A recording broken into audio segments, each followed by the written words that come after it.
None but the brave deserve this sort of fair. The World Fair at Brussels, with its aerial passenger cars and the giant structure of the atomium, 335 feet high, dominating the exhibition. Its highly polished surface reflects the surrounding scene, and in its topmost globe, this symbol of the atomic age houses a restaurant. Here, at the usual supersonic prices, nuclear fish and chips may be had. And the place is simply littered with little atomiums. Ornamental gardens delight the eye, whilst the splash and stir of fountains fall softly on the ear.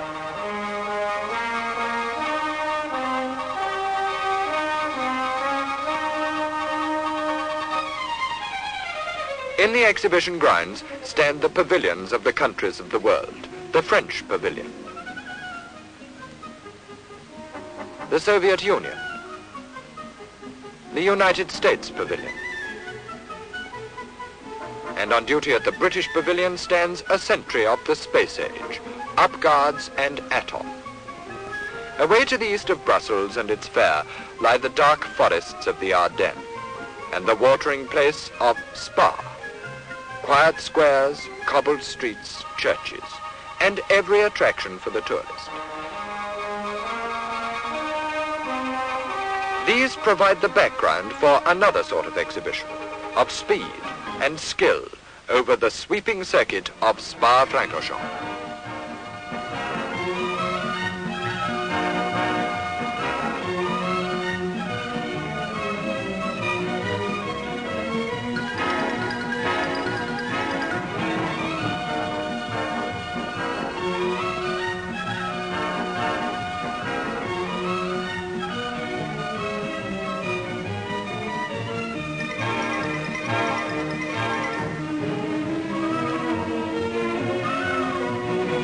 Fourth round in the World Championship, and one by one the stars in their courses gather. Jean Berrat and Sterling Moss, and Von Trips, whilst Harry has his little joke, but Musso and the Ferrari management are immune to any sort of shell shock.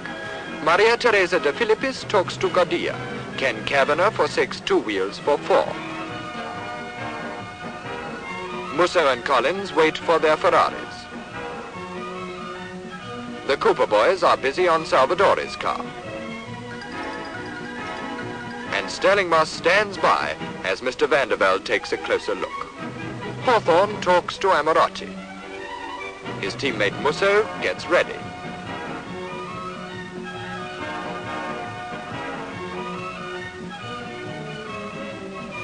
The Ferrari is started by the modern method, but Jack Brabham gets an old-fashioned shove.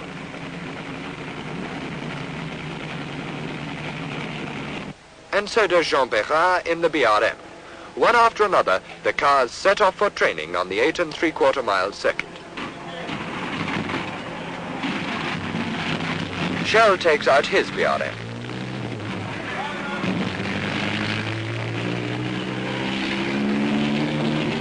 Lewis Evans is pushed off in the van wall.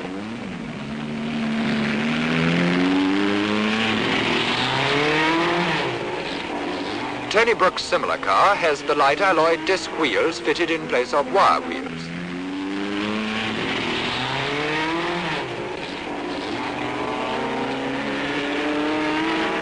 And to prove that Maserati really have given up motor racing, Moss tries out their new V12 3-litre sports car.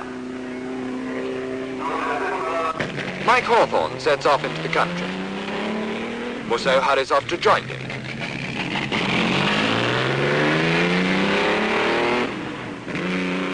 But Peter Collins takes his time. He settles himself in comfortably before he too is pushed away.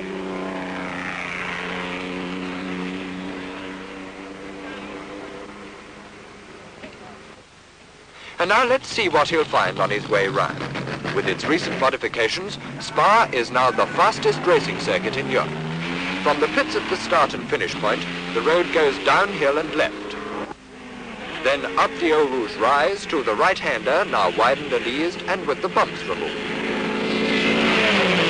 It's It's easier and faster too at the 2-kilometer post, a left-hand curve that leads to a right-hand one at the bottom of the hill just past the bridge. Then to the wide and sweeping left and right-hand curves which precede Malmedy. The Master straight and the S-bend before the flat-out stretch to Stabilo.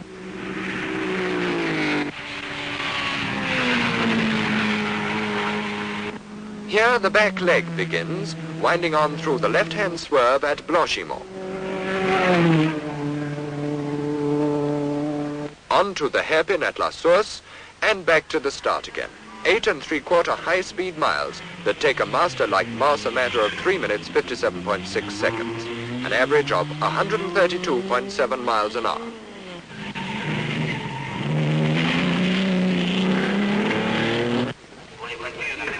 The pits are busy now, and Musso brings the Ferrari in, slightly at sea, his anchors almost away. And radioactive elements get to work. Jean-Debien, sole Belgian in the Grand Prix lineup, has his screen cut to size. It's overtime at the Ferrari pits, and Pete Collins isn't happy about the carburation, although he too has done a less than 4-minute lap.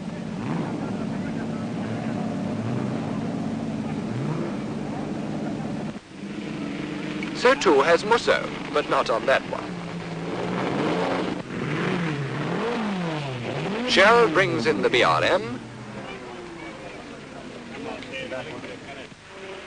and he's just in time for tea.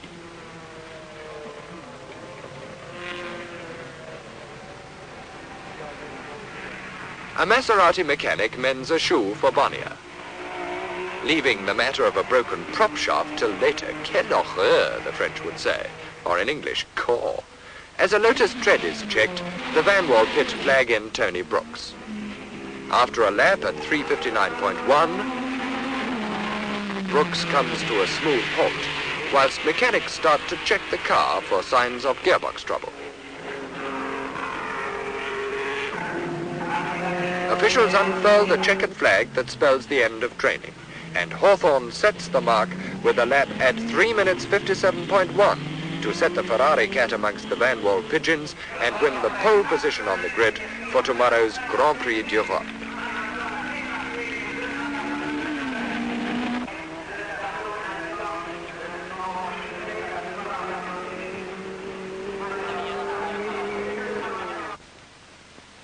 Sunday, June the 15th, and 3 1/4 hours to go.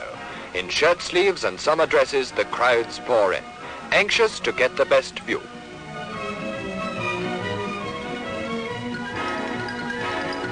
Anxious, too, to eat their picnic lunch before the great event.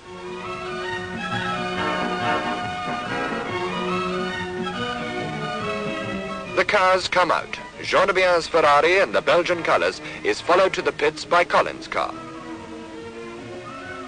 The drivers too parade as, with an hour to go, they tour the circuit.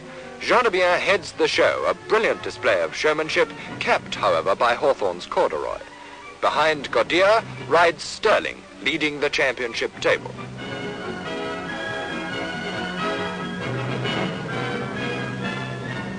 Berra, recovered from his monumental practice spin on Master, is followed by the Cooper driver, Brabham.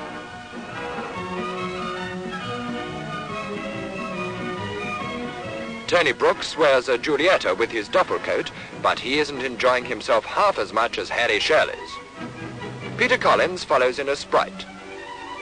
So does Graham Hill. Has anyone seen my box brownie?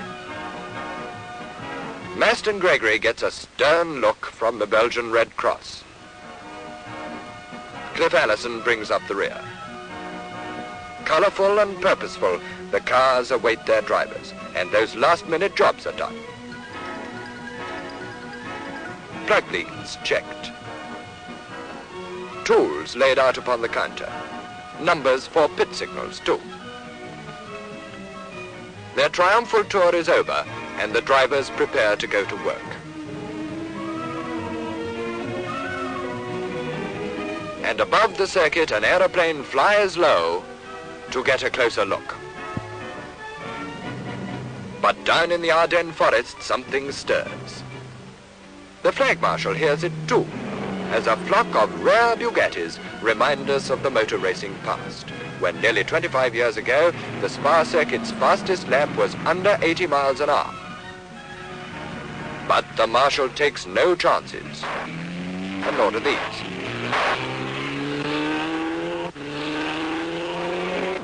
All round the circuit, the fun of the fair as the pageantry unfolds.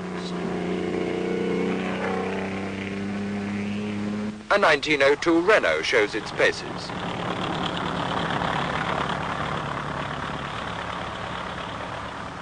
And a pack of people's cars has a Belgian color blind.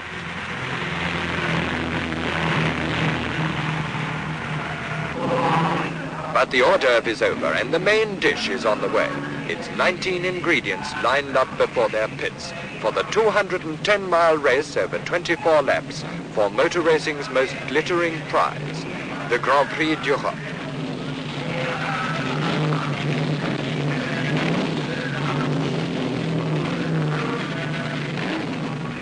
My dear, the noise, says Mr. Philippis, and the people. Now for the helmet, and the only girl in Grand Prix racing finds it quite a problem.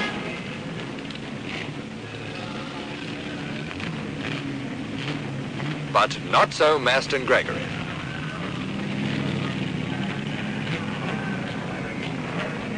Never mind the hat, says Graham Hill. I can only just wear the car.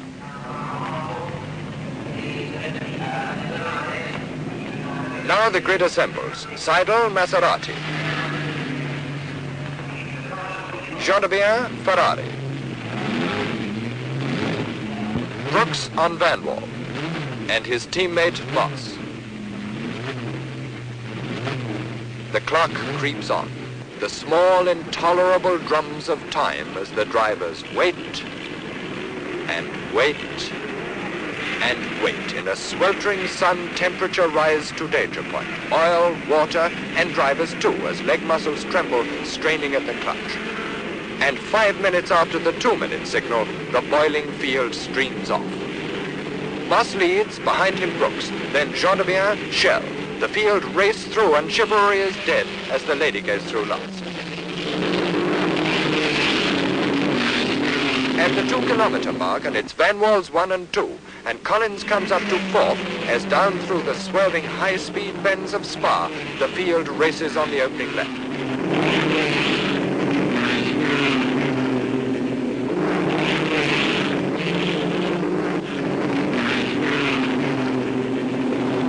Already Gregory has gone. Through tricky Stabilo they come, and it's Moss, Brooks, Gendebien, Collins. Hawthorne moves up ahead of Berra, and the flag marshal waves like mad.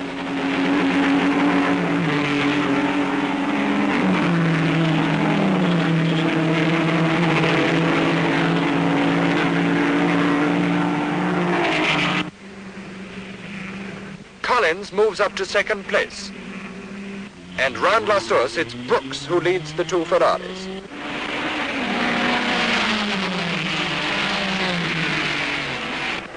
Already Moss's race is run. Winner at Argentine and Zandvoort, the Van Wall driver's luck is out at Spa. Another masterpiece in oils. Second lap, and the Van Wall holds off the Ferrari trio of Collins, Gendebien, and Hawthorne.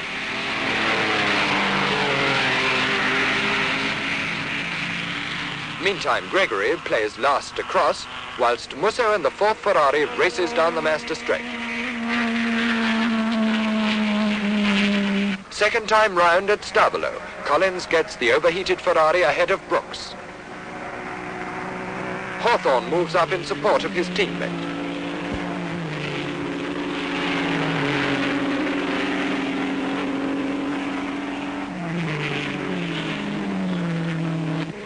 Down to La Source, the Van Wall gaining ground.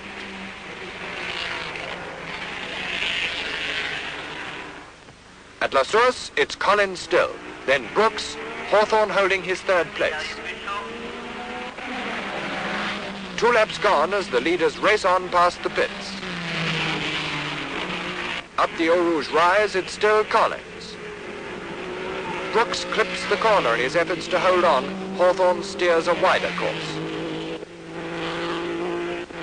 And the crowd applaud their local boy, Jean de Bien, fourth. Through the tree-lined curves of Europe's fastest circuit, Ferrari and Van Wall fight with Hawthorne closing up.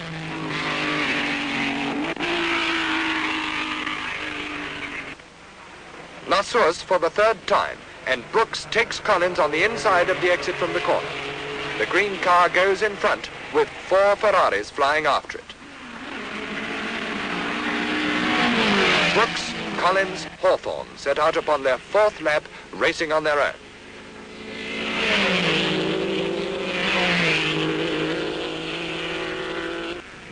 Then Jean de Bien and the Belgian Ferrari, happy to be 4th in front of Musso, who has Lewis Evans in his mirror. Then Maserati 32 sidles gently through, but 1 lap down. At the 2-kilometer post, Brooks begins to pull away from the overcooked car of Collins, and Hawthorne too drops back.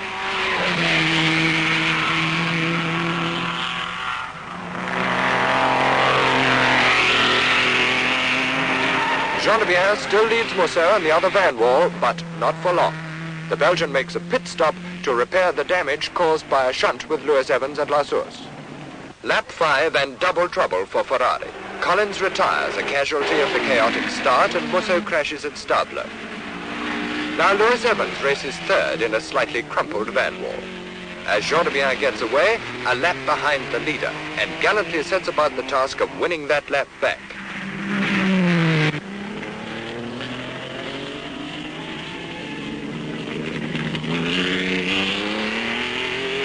Musso walks away from his crashed Ferrari. 6 laps gone. Brooks and the Van Wall take La Source with a comfortable margin over Hawthorne and the Ferrari.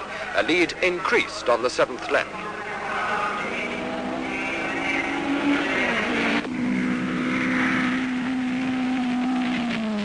Down towards Malmedy, lapping Seidel once again in the process. Second still is Hawthorne. The master storms along the master on his 7th tour. Lewis Evans lies 3rd.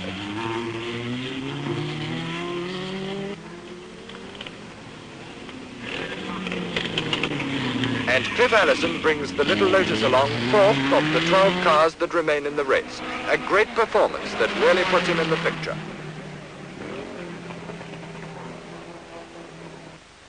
Brabham drives in 5th place with the Cooper, a little short of litres over the high-speed curves of Spa. Salvador is 6th, and he too misses that extra half litre. Shell is 7th with the remaining VRM, Vera's oil pressure having failed at 5 laps. Meantime, Brabham and Salvador swap places. Trintignant lies 8th on Maserati 28, passing the pits well over on the right and recalling that famous line, "He will hew to the line of right, let the chips fly where they may." 11 laps, and Brooks holds on to a commanding lead, as Hawthorne in 2nd place motors through Malmedy. Lewis Evans still runs 3rd. Allison on the Lotus takes Eau Rouge ahead of Salvador's Cooper.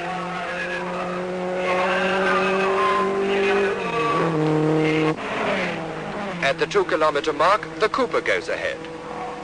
And Salvador is 4th. Lap 13, and Brabham calls in for water.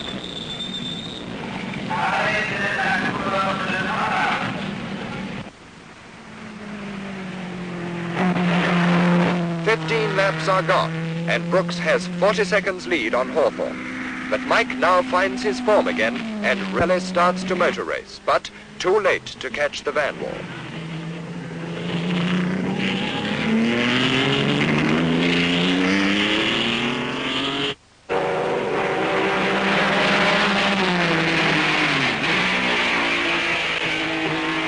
Allison brings the Lotus back to 4th.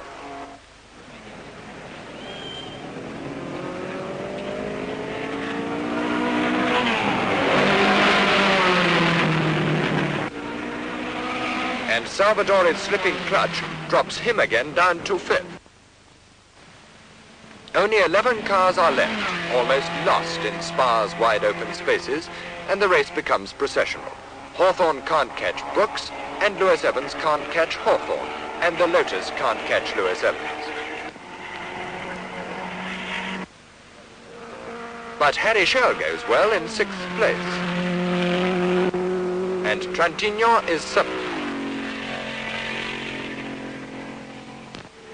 But Jean-de-Bien is closing fast in a gallant drive that has the Belgian crowd agog.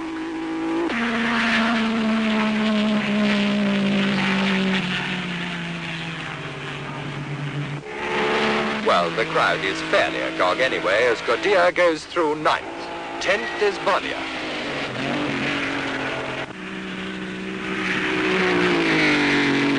And last, De Philippis, 2 laps behind the leader, who, passing the pits, is well aware that Hawthorne has pulled back 15 of his 40 seconds lead. Brooks is in command, and there are now only 2 more laps. But Mike Hawthorne will not give up.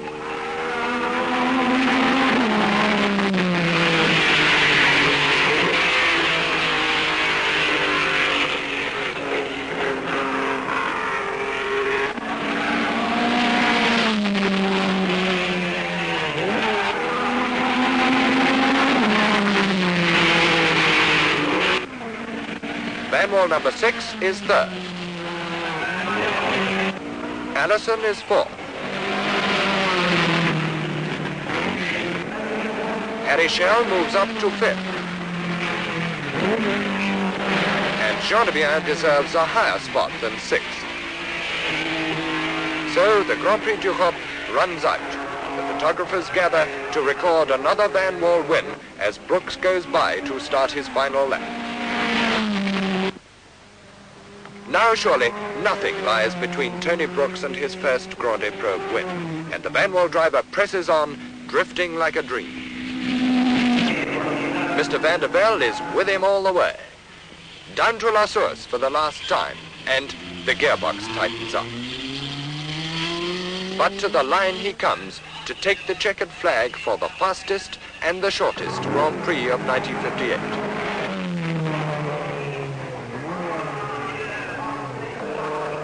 Now Hawthorne comes down in a storming, spectacular finish, his last lap a record at 132.36 miles an hour, to burst his motor almost on the line. Schell tours in a lap behind. And Jean-de-Bien too.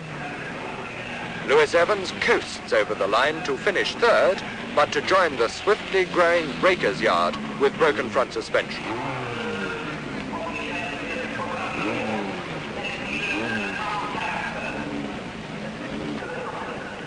And the Lotus finishes 4th. Another lap and Allison might have won. Brooks and Hawthorne cross the road to where the royal party wait.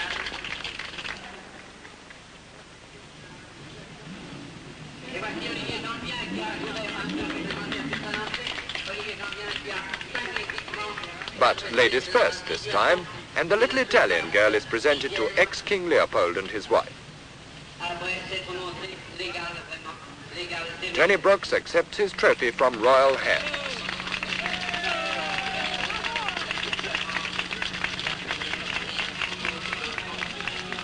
Mike Hawthorne, too, receives a word of appreciation.